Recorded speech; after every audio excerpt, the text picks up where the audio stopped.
तो टाइमलेसनेस जो है वो डिविनिटी है, डिवाइन है। आप कभी भी अपने जीवन में, चलते हुए जीवन में, जब भी बहुत आनंदित होते हैं या तो संसारी तल पे को क्या आप खुश होते हैं, तो आप क्या कहते हैं, अरे समय का पता ही नहीं लगा। वो एक टाइमलेसनेस की तरफ से आप जी रहे हैं। लेकिन अगर आप कभी दुखी हैं तो एक एक पल कैसा पहाड़ सा लगता है। कभी आप कष्ट में हैं, कभी आप दुख में हैं, चिंता परेशानी में हैं, तो आप क्या कहते हैं, समय बहुत भारी हो गया है, धीरे धीरे कट रहा है। बेसिकली ना तो समय भारी हुआ, ना समय धीरे कटा, ना समय तेज कटा। ये सारी की सारी जो परिवर्तन है ये आपकी थॉट प्रोसेस में, आपकी अवस्था में। तो आप टाइमलेसनेस में पहुंचे या तो आप अति समय में पहुंच गए। जब आप अति समय में पहुंच जाते हैं तो समय धीरे धीरे कटता है। जब आप सामान्य हैं तो आप सामान्य लगता है। और जब आप टाइमलेसनेस में पहुंचते हैं तो एक डिविनिटी आती है। आप उस समय में अपने जीवन को एक बेहतर तल पे जी पाते हैं।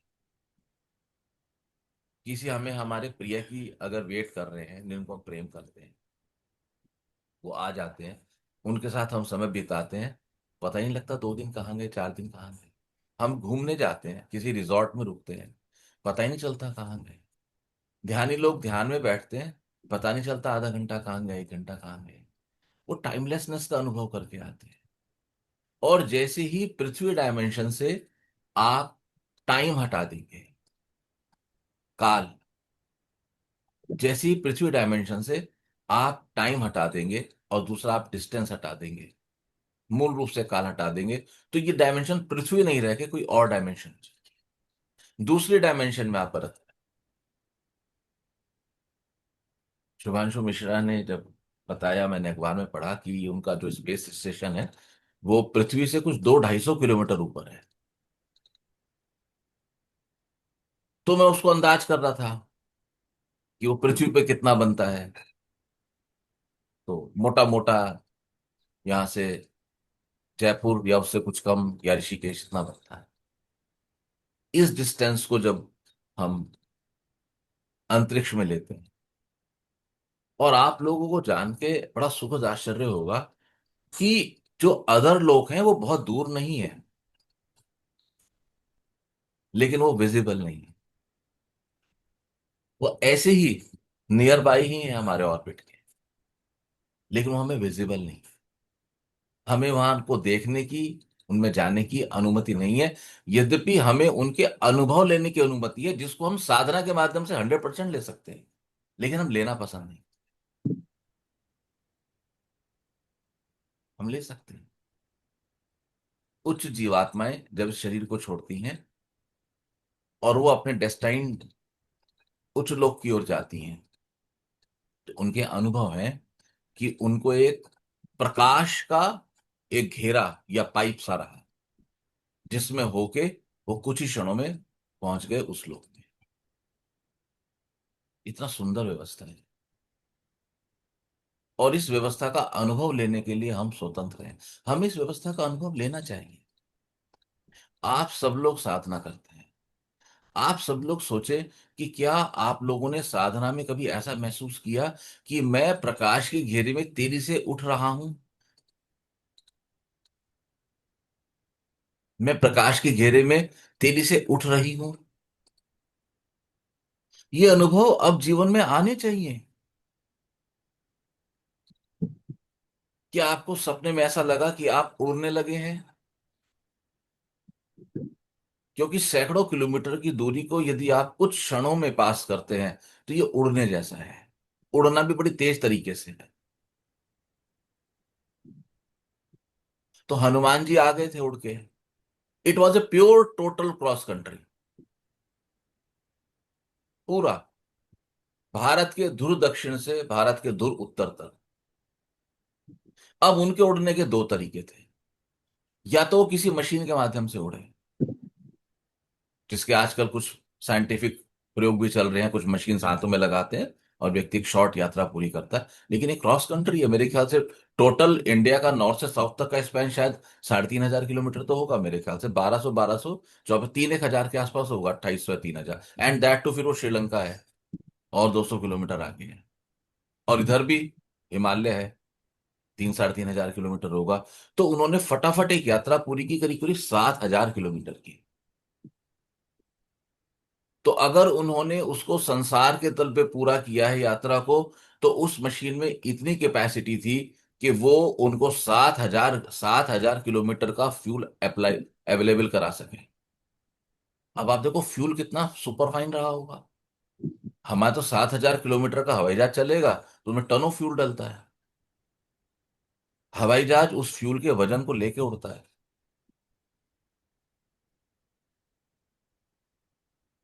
और या तो उस समय के कुछ अतिमानवों ने कुछ ऐसी व्यवस्थाएं विकसित कर ली थी कि जिनके माध्यम से वो सूक्ष्म रूप में हो गए, क्योंकि हमें पता है हनुमान जी को सूक्ष्म रूप में होने की विद्या आती थी। मसक समान रूप कपिधारी, लंक ही चले उस सुमिरी नर। मसक यानी कि बड़े हनुमान जी थे, उन्होंने एक मसक यानी कि मच्छर जैसा स्वरूप रख लिया। सूक्ष्म, या तो वो फिजिकली सूक्ष्म है, जो आज आज के देश काल में हमारी सोच से थोड़ा सा परे है, लेकिन हम ये जरूर जानते हैं कि वो सूक्ष्म रूप में, आध्यात्मिक सूक्ष्म रूप में निकल गए।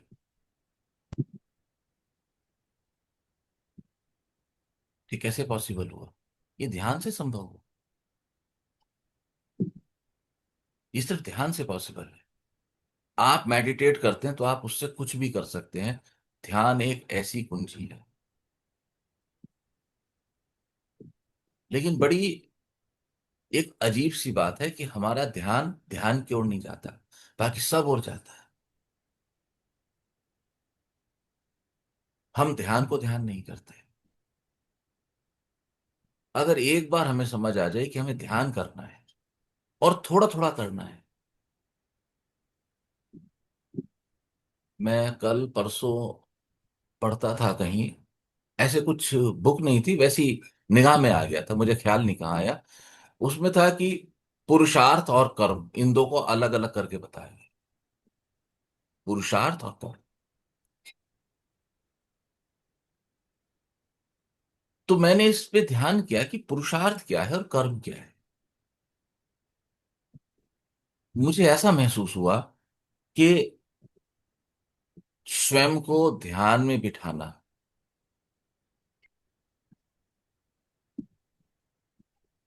स्वयं को ध्यान की अवस्था से सिंक्रोनाइज करवाना, अनुभव दिलवाना, और उन अनुभवों को थोड़ा थोड़ा भीतर उतारना, पीना, मुझे लगता है ये पुरुषार्थ है। बाकी कर्म तो कर ही रहे हैं। कर्म तो कर ही रहे हैं ऐसा। कर्म तो बिना चाहे भी होते हैं। हम चुप बैठे हैं, हम मौन व्रत में हैं, कर्म तो हो ही रहे हैं। पुरुषार्थ क्या है? पुरुषार्थ ये है कि किसी भी तरह से हम स्वयं को, अपनी गाड़ी को ध्यान के मार्ग पे धक्का लगा दें। अपने अपने आप को आप चेक करें कि क्या आपने अपनी ध्यान की गाड़ी को ध्यान के मार्ग पे धक्का लगाया? क्या धक्का लगा पाए? क्या आप साधना करते हुए साधना में प्रवेश कर पाए, या किनारे किनारे रह गए? हर की पैड़ी जाके गंगा जल में उतर पाए, या तो पैड़ी पे बैठे रह गए? डर घबराहट या जल ठंडा इस मारे से? हमारा सबका एक कर्तव्य है कि हम किसी भी तरह से स्वयं को ध्यान मार्ग पे डालें और ध्यान मार्ग से ध्यान के अनुभव लें। ये आपकी अपनी यात्रा है, इसको नेगेट ना करें। लेकिन एक जीव ध्यान मार्ग की यात्रा को नेगेट करता है। मैं अभी कल परसों मैं एक सेशन में था, वहां लेडीज थी, और उनसे मेरी बड़ी अच्छी चर्चा हुई। They wanted to know about vastu. आप लोग जान के आश्चर्यचकित होंगे, मुझे भी इस बात का कोई वो नहीं है। वहां पर जिस भी पर्सन को मैंने जो भी कुछ कहा कि ऐसा होना चाहिए, it was exactly like that. मैंने एक पर्सन को कहा कि आपके घर के नॉर्थ ईस्ट में समस्या है, इसको ठीक करें आप, लेकिन आपका जन्म इस पृथ्वी पर आनंद के लिए हुआ है। उन्होंने मुझे बताया कि हाँ, नॉर्थ ईस्ट में किचन है। उन्होंने ये भी बताया कि वास्तव में मैंने पूरा जीवन आनंद में बिताया है। एक को मैंने कहा कि आपको पेट की समस्या है। उन्होंने कहा ऐसा तो नहीं लगता। मैंने कहा नहीं होगी, लेकिन मुझे दूसरा भी लगता है, आपको पेट की समस्या के साथ साथ आपका ब्रह्मस्थान बुरी तरह से डैमेज है। उन्होंने स्वीकार करा। ये खबरें कहाँ से आती हैं? ये वाइब्रेशन कौन बताता है? तंत्र के तल पे आप किसी एनर्जी को सिद्ध कर लेते हैं, वो आपको खबर करती है। तंत्र के दुरुपयोग के तल पे आप किसी प्रेतात्मा को सिद्ध कर लेते हैं, वो आपको खबर करती है। लेकिन मैं कहता हूं, यहां पर सब जगह द्वैत है। आप और तंत्र हैं। तंत्र का सदुपयोग, तंत्र का दुरुपयोग, ये दो मार्ग हुए, वो अलग बात है। बट यहां आप दो हैं, आप और तंत्र। मैं कहता हूं कि आप स्वयं को जान लो। जैसे ही आप स्वयं को जान लोगे, आप सबकी अवस्था को जान जाओ।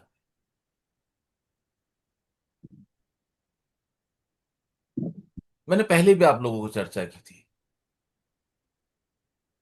बदन का, पेट का, या जो भी कुछ इनका फील्ड है ज्योति का, उसको जानने के लिए ये हर आदमी को नहीं काटते। जब ये पढ़ते थे, इनका कुछ 30-40 डॉक्टर्स का बैच रहा होगा। उस समय किसी एक बॉडी को काटा गया होगा और कहा गया उसको अच्छे से जांच लो। इन्होंने एक शरीर को जांचा, ये लगभग हर शरीर की समझ आ गई। एक मन को जान लोगे, तुम्हें सबके मन की समझ आ जाएगी। एक अपने मन को जान लोगे, तुम्हें सबके मन की समझ आ जाएगी। और उसके ये संसार तुम्हें निश्चित कर देगा, तुम्हारा संसार में तुम्हारा चलना निश्चित कर देगा, संसार से तसल्ली आएगी। तुम्हें तब एक शुक्राना उतरेगा कि प्रभु तेरी अद्भुत कृपा है। ऐसे कहा और वो बात सत्य है। तब तुम्हें समझ आ जाएगी कि वाणी की सत्यता क्या है, जबान पे, जीभ पे, टंग पे सरस्वती बैठने का सूत्र क्या है। लेकिन जब तुम्हें अपना मन समझ आ जाएगा, तो ठीक उस समय इन अनुभवों के चलते चलते तब तुम्हें समझ आ जाएगा कि कोई है जो भीतर से खटखटाता है। तब तुम्हारा मुड़ना शुरू होगा, और मुड़ते हुए तब तुम अंतर्मन की ओर। बात जाने अनजाने मुड़ गई उस तरफ। ऋचा ने रोका भी था, गुरुजी मेरे प्रश्न का जवाब मत देना। और ये स्वयं मुड़ी है, अंतर्मन की ओर आ जाओ। और आप में से जिस जिसने कहा अंतर्मन हमारा सच्चा साथी है, बिल्कुल सही था। मैं कहता हूं कि ये अनुभव सुन के आया, ये शब्द सुन के आया, या अनुभव से आए। अगर सुन के रट के आए हैं तो भी शुभ है। कुछ खटखट तो होने लगी। और अगर अनुभव से आए हैं, तो मुझे लगता है इस जीवन में इससे बड़ी दिव्यता कोई नहीं। हमें हमारा अंतर्मन पुकारता है और हम उसको सुनने लगे। मुझे हमेशा ऐसा लगता है कि द्वैत द्वैत का मसला बाहर नहीं, अंदर भी है। तो अभी तक तो बाहर सोचते थे, मैं और संसार। अब भीतर का मसला भी है, मैं और अंतर्मन, मैं और मेरी अंतरात्मा। मैं और मेरी अंतरात्मा, मैं और मेरा अंतर्मन। जब भी आपको ये द्वंद हाथ में आने लगे कि मैं और मेरा अंतर्मन, मैं और मेरी अंतरात्मा, तो समझना कि ठीक जा रहे हैं। जब भी तुम कुछ करो और तुम्हें ऐसा भाव उठे कि ये सही है या ये गलत है, और तुम उसको सही को कंटिन्यू कर सको और गलत को रोक सको, तो समझना कि सही जा रहे हो। अंतर्मन ने रोका था और तुम अब उस पे रुक गए हो। तो तुम महसूस करोगे कि जीवन में धीरे धीरे कष्ट कम होने लग रहे हैं। कष्टों में कमी आ रही है। जीवन अधिक सहज हो रहा है। परिस्थिति लगभग वैसी ही है, लेकिन अब वो मुझे व्याप्ति नहीं है। मैं अपने को समेटने में समर्थ हो रहा हूं।